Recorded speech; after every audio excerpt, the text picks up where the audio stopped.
Okay, so SaaS is both a growing sector and an increasingly competitive sector. Developing and implementing an effective sales strategy is crucial for success. A focus on developing relationships rather than simply selling a product is pivotal for any SaaS company. Let's learn how to build a successful sales approach for your SaaS business. In conversation with Ron Miller of TechCrunch, please welcome the Chief Marketing Officer of Commvault, Christopher Powell, and the founder of Yesware, Matthew Bellows. Thank you. Come on.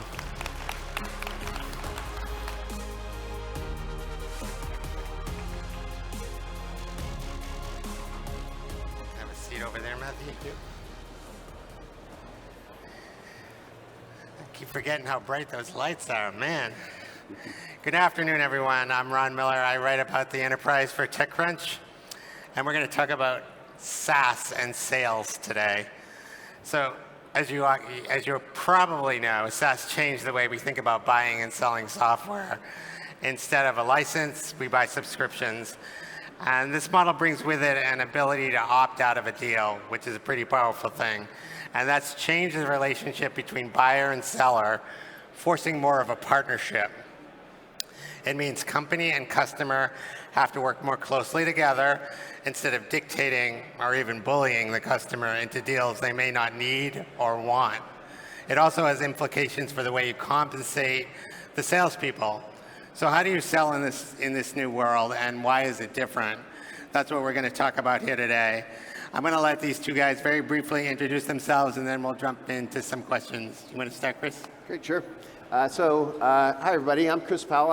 I'm from Commvault. I'm sort of the old company in the group. It's 20 years, data software company, and we do working with companies of all sizes really to work through backup and recovery challenges, policy management challenges, and then bringing all the data sources together to serve them up for different needs.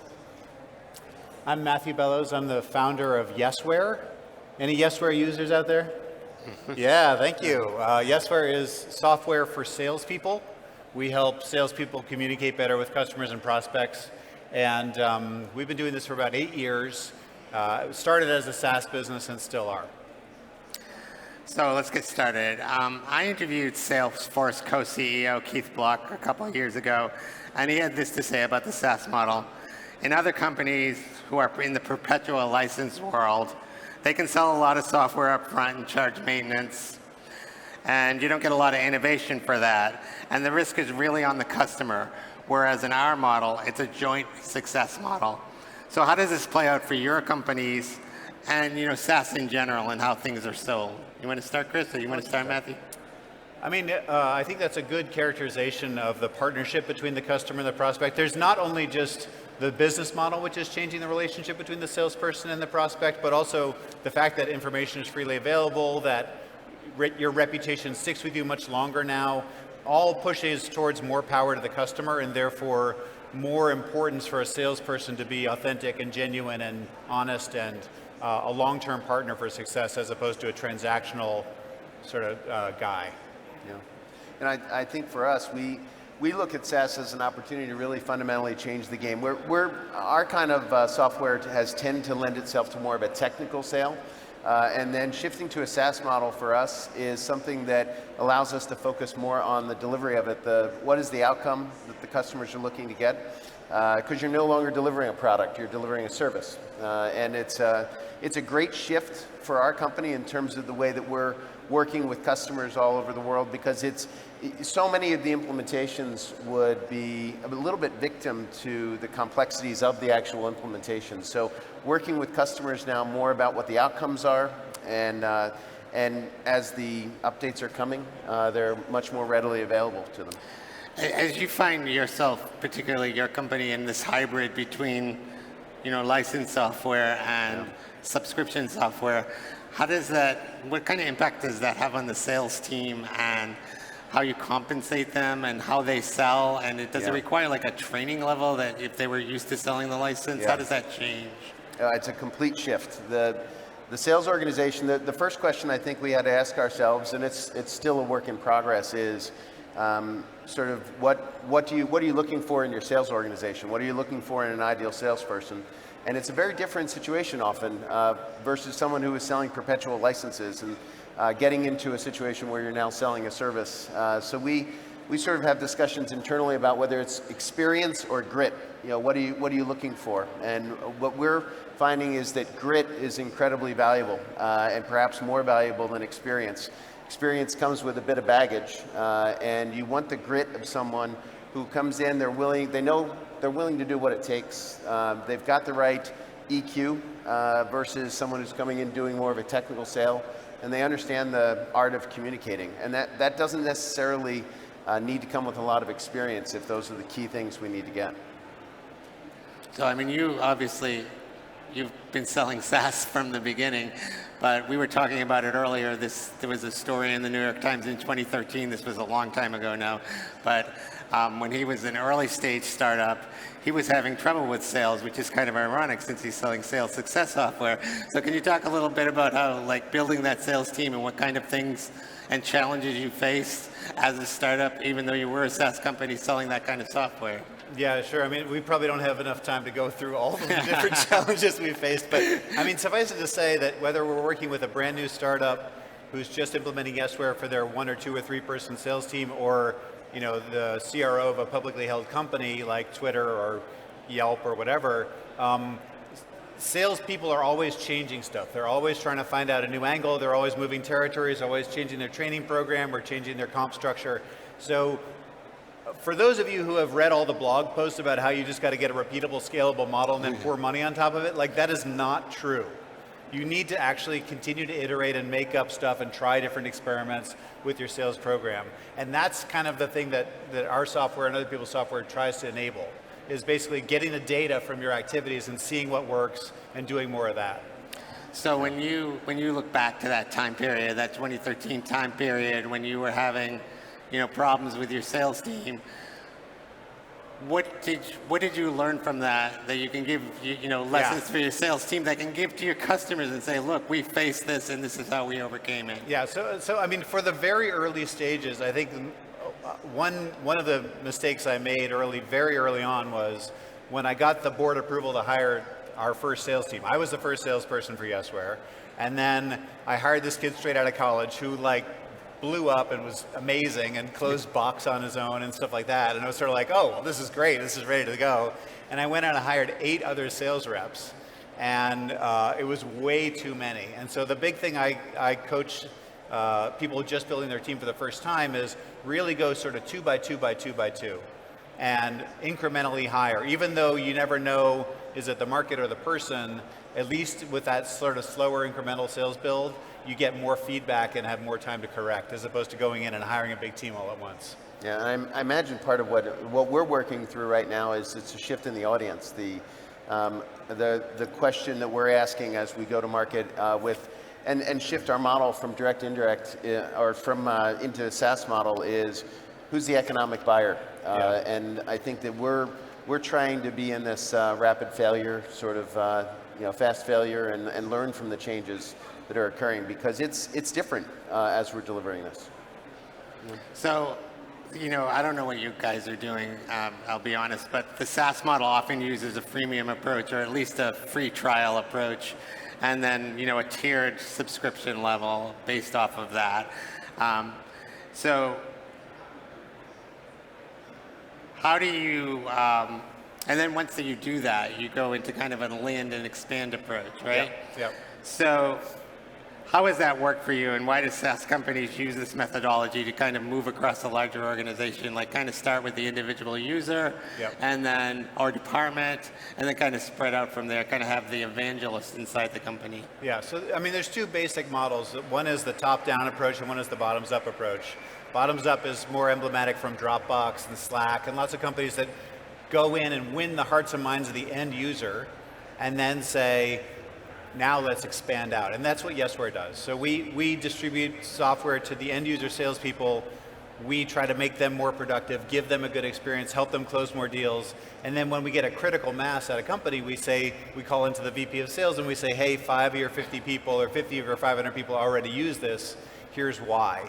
And the reason why that's been helpful for us is that it sort of pre-qualifies a lot. And as an old enterprise sales guy myself, the last thing I want to do is spend my time talking to reps or customers that can't use our software, don't want to use our software, aren't interested in our software. And the bottoms-up approach sort of gets rid of all that noise and just lets us focus on the companies where it's already working. So we were talking about this earlier, what you called the spray and pray approach, right? When you just send out emails and hope that somebody buys because you're trying to scale fast. But somebody who actually wants to use your software is going to be more valuable and can be, approached because they've already downloaded the software or started using the service. Exactly right. So for those of you who are just starting your businesses, getting going, you're sort of faced with a dilemma, which is like, I want to grow really fast. And the one approach to that is like what we call spray and pray. Buy a big list, blast out a ton of emails, hopefully some people respond. If they don't, keep blasting them out. And that is a short-term successful strategy with a medium-term disaster. It burns your brand. As a salesperson who's in that organization, you're ruining your reputation potentially for the rest of your life. And obviously in Europe, it's illegal. What we advocate for our customers is something we call authentic at scale, which is use technology to have genuine, authentic communications with customers and prospects in a way that shows that you're actually paying attention to who they are and you're recognizing what they need and what they're interested in and what you can offer or not. But do it at a scale that actually helps you build a business. So that's the binary choice that I think most startups are faced with. And you can go either way, but authentic at scale is what we advocate for. So as you start to develop your SaaS model, how does all of this begin to play out in terms of how you approach your sales methodology? Yeah, I think when you're in a situation such as Commvault and you have your traditional model and you're making the shift, what we're working through is really the choices you have in terms of integrating SaaS and trying to shift the entire company to it versus the opposite extreme, which is sort of ring fencing off a group within it that can bring some of this DNA into the company. And also looking at the metrics and ensuring that there's a great phrase someone I used to work for that you would call ego metrics. And so you don't want ego metrics when you're doing this kind of a shift. And sometimes when you have people that are shifting to the as-a-service model within our organization, they start to try to measure things that prove that they can do it versus maybe the right things to measure. So we're finding that ring fencing this off and almost treating it as a startup within the company, treating it financially in that respect, almost using the rule of 40. That for those not familiar with the rule of 40 is you want your growth and your profitability to equal 40. I'm not sure if I that's hate the rule of 40. I hate the rule of 40 too, but we're trying to use some of those tools. It is a high bar, but we're trying to use those. It's a product thing as well, right? Because like enabling the SaaS approach to work is a product level decision as well. Absolutely, yeah. For our company, when you realize this tremendous shift we're doing, and this is a shift we resisted, frankly, for quite some time, right? Our economic money model was humming along quite well, thank you very much. But then when the consultants come in and explain that 30% of your market is going to be moving to SaaS in the next couple of years, you realize out of necessity that you better wake up and start to change. And that's what's been driving us. And then you start to look at the product that needs to change, and then you quickly realize it's not a product anymore, it's a service. Yeah. And you look at the audience that shifts that occur, and the audience needs to be someone who can be an economic buyer but also a user. Then you look at the models that you need to apply, whether it's a high-touch model or a low-touch model, some combination of it, and then you look at the metrics. All of these things across the organization need to be re-examined and looked at again.